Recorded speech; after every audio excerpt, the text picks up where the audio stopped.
Judy from Croakey here, and I'm at the Australian Palliative Care Conference, and I'm talking to one of the keynote speakers here, Liese Groot-Alberts, who's a grief counsellor, grief specialist. Thank you very much for coming and talking. I wonder, Liese, if you could just tell us a little bit about your personal and professional journey and really how you've come to this point. And I know that part of it has a very strong personal story, so thank you for being prepared to share it. Sure, and you're welcome. I really came out, into this work out of a place of pain and out of a place of need. In 1972, our eldest daughter, Nana, died, and she died suddenly 2 days after the birth of our son, Aiko. And so it was hope and despair, and joy and pain, and all those contrasts there together. We had another daughter since Mirte, and we're blessed with grandchildren as well.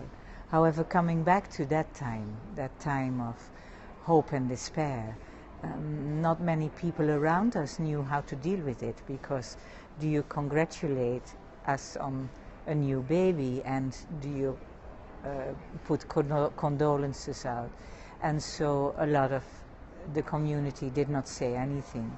And actually I was so overwhelmed by it too, so I didn't quite know how to start dealing with my pain with it either. And so I thought, I didn't think that consciously, but my sense was, and that's how I acted, was if I become a super duper therapist and I fix everybody else, I'll feel much better myself. Well, it doesn't work, because the rotten bit about grief is you bury it alive, you don't bury it dead. And it meant that I really had a big burnout, and that's been a curse and a blessing. And the curse has been that it's very painful, and the blessing has been that it woke me up to being on my grief journey, and in that way to turn shit into fertilizer, which is an expression that Elizabeth Kubler-Ross used to use as well.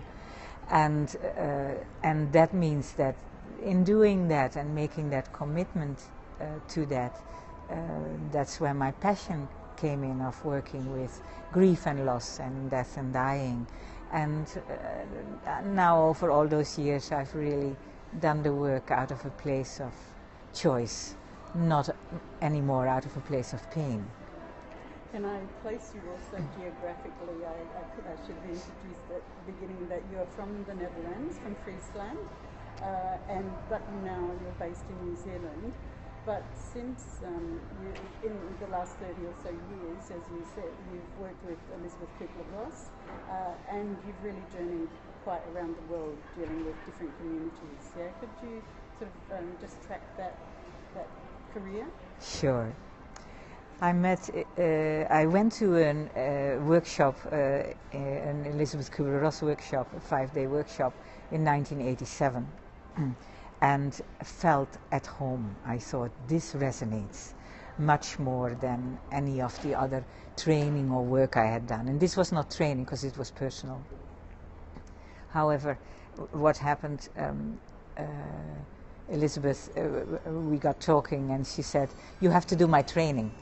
So that's what I did, and ended up being very privileged to be part of her staff, conducting workshops in different parts of the world, mainly New Zealand and Australia, and in the United States, and also in Austria in Europe.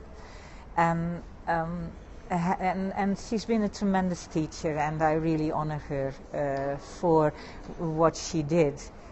Was to bring person-centered care back to the front, and also she had a tremendous insight and awareness of whole person care, and did not shy away from the emotional and spiritual aspects of us as human beings. And I learned a tremendous lot from her.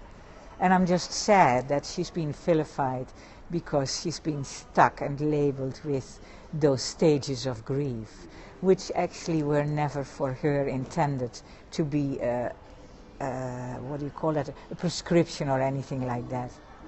And as a matter of fact, she's the one who says, she has died since, she died in 2004. However, she used to talk a lot about the unhealable wound, that we do not get over a loss, that we learn to live with it and we grow around it and become more of who we are.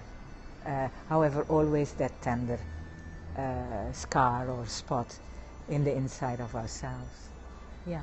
It's beautiful. Now, you were asked what your passion is, and you said it was to honour difference in grief, in life. Can you talk about that in the context of your work? Yeah, and to extend that, it is the tolerance of difference, which I think is so vital. It is the honouring that each person grieves uniquely. However, also honouring that each culture has their own mourning ceremonies and rituals and customs, and that we need to be tolerant of those as well. And I think there are times when, for us as human beings, when we look at difference, when it is too different, we start to split off from it, and we judge it, and we reject it, and we push it away, and we become very intolerant. And what happens then is we create a siloing and a forming of in-groupers and out-groupers. You're either with me or there's a big wall and you're against me. Do you see that as equally in the workplace with palliative care as you do in the way that palliative care systems respond to different communities? Yeah, I think it is a challenge in the human condition. And so it manifests itself in our workplace, and it manifests itself in our policy place as well. I mean, we see that very, very clearly. And so my big dream would be, if I talk about dreaming and continue to dream, is about more tolerance and about realizing that in our humanity, underneath the different aspects of our upbringing, our cultures, our worlds, that there is that sense of humanity, and that we all hurt because the depth of the relationship and the depth of the love is in relation to the depth of the pain and the depth of the grief. And what happens if we don't honour difference when it comes to grief and also to prior to death, to palliative care? What happens if we don't honour those differences? I think it creates tremendous isolation. If I do not honour another's grief and I do not see that and I judge that, then I really push that one away, that person away. There's no connection. Same with if I am not being seen or heard or honoured in my grief, I withdraw, I lose trust, and I start to isolate. And isolation is different from solitude. Some people grieve in solitude. There's nothing wrong with that. Solitude is a state of being. However, isolation is a state of feeling, and it's a painful state of feeling because it's around loneliness. And finally, if we could, what are the main issues do you see facing palliative care and grief work internationally? Where are we getting it right, and where have we got a long way to go? Oh, that's a huge question, and I'm certainly not. Yeah, but I am certainly not qualified to answer that. I do see a risk that we make palliative care another specialty, and the risk with making it a specialty instead of integrating it within community, the risk of making it a specialty is that it becomes a packaged silo, a packaged expertise field again. And when that happens again, we lose a bridge of connection with our communities. Thank you. That's a very good warning to go out on. Do you have any recommended reading, by the way? I'm just bringing that on you, but anything that you think people could really benefit from reading? Well, around fear of death and how do we approach death, Irvin Yalom, who has written a book, Staring into the Sun, is a real good read, I think, to explore. Fantastic. Yeah. Thank you. Please enjoy the rest of your time in Australia. Thank you very much.